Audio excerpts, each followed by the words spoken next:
একমাত্র নেত্রী ভারতবর্ষে, এত বড় কথা বলে গেলাম আপনাদের, ভারতবর্ষের একমাত্র নেত্রী যে বিরোধী আসনে বসে যে লড়াই করে, আর কোন রাজ্যে আর কোন নেতা নেত্রী এই লড়াই দিতে পারে না। এবং সেই জন্য বিজেপি চাইছে যদি মমতা ব্যানার্জিকে হারিয়ে দেওয়া যায়, যদি মমতা ব্যানার্জিকে দমিয়ে দেওয়া যায়, তাহলে সারা ভারতবর্ষে একটা মেসেজ দেওয়া যাবে, দেখো যে সব থেকে বেশি লাফাচ্ছিল তাকে আমি শেষ করেছি, তোমরা আমার কাছে কিছু নয়। এইটাই ওদের লক্ষ্য এবং সেটাই ওরা এত কিছু করছে, নাম কেটে বাদ দিচ্ছে। প্রথমে কি ভাবলো যে হিন্দু নাম কাটলো, দেখলো হিন্দুদের নাম কাটা যাচ্ছে, ওদের মনে হলো যে না এগুলো ঠিক হচ্ছে না, তখন মাইনরিটিদের নাম কাটতে আরম্ভ করলো। বহু জায়গায় বহু নাম বাদ গেছে।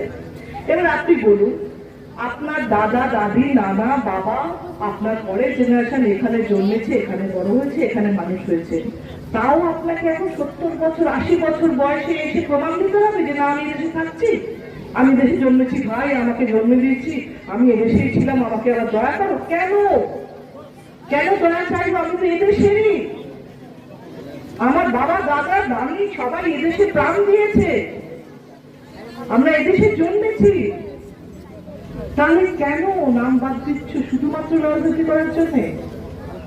আপনাদের কাছে বিজেপিরা এলে খালি 2-3টে কথা জিজ্ঞেস করবেন, বলবেন যে আমাদের বাড়ির টাকা কোথায় গেল, আমাদের জলের টাকা কোথায় গেল, গ্যাসের দাম কমবে কবে, আর এসআইআর আপনার প্রতিবেশী, আপনার আত্মীয়, আপনার পরিবারে যাদের নাম বাদ গেছে তাদের নামটা ওঠাও, যারা সত্যিকারের ভোটার তাদের নাম ওঠাও, আমরা তারপর তোমাদের কথা ভাববো। এই 4টে কাজ তোমরা করে দাও, তারপর আমাদের কাছে ভোটের জন্য এসো, তারপর আমরা তোমাদের সঙ্গে কথা বলবো।